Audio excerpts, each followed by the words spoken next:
Hi friends, welcome back to in the world. ముందుగా మీ అందరికీ దేవీ నవరాత్రుల శుభాకాంక్షలు అండి. దేవీ నవరాత్రుల సందర్భంగా ఈరోజు నేను స్వీట్ కోకోనట్ రైస్ చేస్తున్నానండి.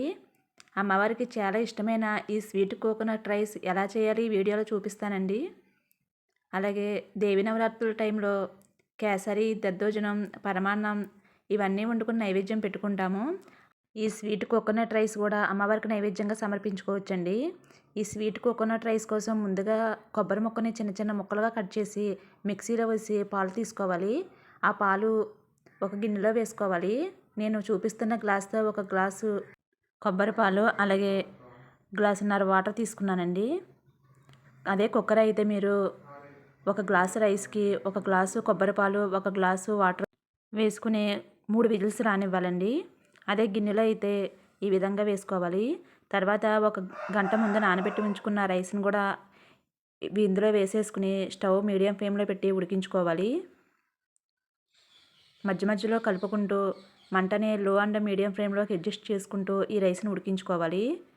రైస్ ఉడికిన తర్వాత ఇప్పుడు వేరే స్టవ్ మీద ప్యాన్ పెట్టి ఒక స్పూను నెయ్యి వేసుకోవాలి. నెయ్యి వేడైన తర్వాత డ్రై ఫ్రూట్స్ వేయించుకోవాలి. జీడిపప్పు, కిస్మిస్ వేయించి పక్కన పెట్టుకోవాలి. ఇంకా డ్రై ఫ్రూట్స్ ఏమైనా ఉంటే వేసుకోవచ్చు. బాదం, పిస్తా అలాగా మీకు ఏ డ్రై ఫ్రూట్స్ ఇష్టమైతే ఆ డ్రై ఫ్రూట్స్ వేయించిన పక్కన పెట్టుకోవాలి. ఇప్పుడు అదే ప్యాన్లోకి నేను బెల్లం వేస్తున్నాను. ఈ బెల్లం నేను సన్నగా తరిగి పెట్టుకుని ఉంచుకున్నాను. మనం ఏ గ్లాస్తో అయితే రైస్ తీసుకుంటున్నామో అదే గ్లాస్తో ఒక గ్లాసు బెల్లం సన్నగా తురుముని వేసుకోవాలి. బెల్లం కరగడానికి కొంచెం వాటర్ వేసుకోవాలి. ఎక్కువ వేయకూడదండి వాటర్, కొంచెం వాటర్ వేసుకుంటే సరిపోతుంది. బెల్లం కరగడానికి మాత్రమే వాటర్ వేసుకోవాలి. చూడండి, బెల్లం పూర్తిగా కరిగిందండి. ఇప్పుడు ఇందులోకి సన్నగా తరిగి ఉంచుకున్న పచ్చి కొబ్బరిని వేస్తున్నాను. ఈ పచ్చి కొబ్బరిని వేసి బాగా కలుపుకుని బెల్లం పాకంలో కొద్దిసేపు ఉడికించుకోవాలి. అలా ఉడికించుకున్నంటే మంచి స్మెల్ వస్తుందండి. కొబ్బరి బెల్లం కాంబినేషన్ కూడా చాలా బాగుంటుంది. ఈ కొబ్బరి పాలతో చేసిన ప్రసాదం అమ్మవారికి నైవేద్యంగా సమర్పించుకోవచ్చండి.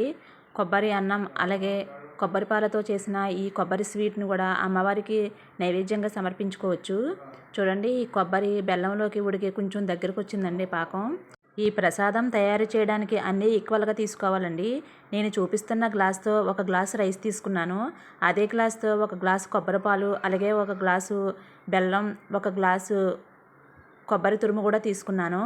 అన్నీ ఈక్వల్గా తీసుకోవాలి. స్వీట్ అయితే చాలా బాగా వచ్చిందండి. చాలా పర్ఫెక్ట్గా వచ్చింది. మీరు కూడా ట్రై చేయండి. ఇది కొంచెం దగ్గర పడిన తర్వాత ఇప్పుడు ఇందులోకి 1 టేబుల్ స్పూను ఇలాచీ పౌడర్ వేస్తున్నాను. ఈ ఇలాచీ పౌడర్ కూడా వేసి బాగా కలుపుకున్న తర్వాత 1 స్పూన్ నెయ్యి కూడా వేసుకోవాలి. నెయ్యి వేసి బాగా కలుపుకోవాలి. నా వీడియోస్ కనుక ఫస్ట్ టైం చూస్తున్నట్లయితే లైక్ చేయండి, షేర్ చేయండి, సబ్స్క్రైబ్ చేయండి. అలాగే మీ ఫ్రెండ్స్కి, మీ రిలేటివ్స్కి కూడా నా వీడియోస్ షేర్ చేయండి. నన్ను సపోర్ట్ చేయండి.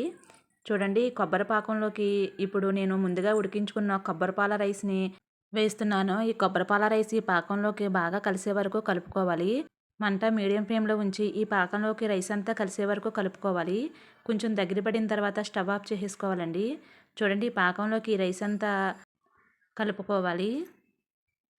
ఇప్పుడు స్టవ్ ఆఫ్ చేసుకుని మనం ముందుగా వేయించి పెట్టుకున్న డ్రై ఫ్రూట్స్ కూడా వేసేసి ఒకసారి కలుపుకోవాలి. అంతేనండి, స్వీట్గా స్వీట్ కోకోనట్ రైస్ రెడీ అండి. దసరా నవరాత్రుల్లో ఈ నైవేద్యం కూడా ఒక్కసారి చేసి పెట్టండి. చాలా సింపుల్గా, చాలా ఈజీగా అయిపోతుందండి. పండగలప్పుడైనా, బర్త్డే పార్టీస్ అయినప్పుడైనా, కిట్టి పార్టీస్ అయినప్పుడైనా ఇలా స్వీటు ఒక వెరైటీగా చేసి పెట్టుకోవచ్చండి. చాలా బాగుంటుంది, చాలా వెరైటీగా కూడా ఉంటుంది. ఇప్పుడు ఈ స్వీట్ని ఒక ప్లేట్లోకి తీసుకుని జీడిపప్పు, కిస్మిస్, పచ్చి కొబ్బరితో గార్నిష్ చేస్తున్నాను. చూశారు కదా, స్వీట్ కోకోనట్ రైస్. మీరు కూడా ట్రై చేయండి. చాలా బాగుంటుందండి స్వీటు. అలాగే కొబ్బరి బెల్లం కాంబినేషన్ కూడా హెల్త్కి చాలా మంచిది. పిల్లలు కూడా చాలా ఇష్టంగా తింటారండి ఈ స్వీటు. దేవీ నవరాత్రులు స్పెషల్గా చేసిన స్వీట్ కోకోనట్ రైస్ చూశారు కదా. ఈ వీడియో కనుక మీకు నచ్చినట్లయితే లైక్ చేయండి, షేర్ చేయండి, సబ్స్క్రైబ్ చేయండి. అలాగే మీ ఫ్రెండ్స్కి, మీ రిలేటివ్స్కి కూడా నా వీడియో షేర్ చేయండి. Thank you for watching.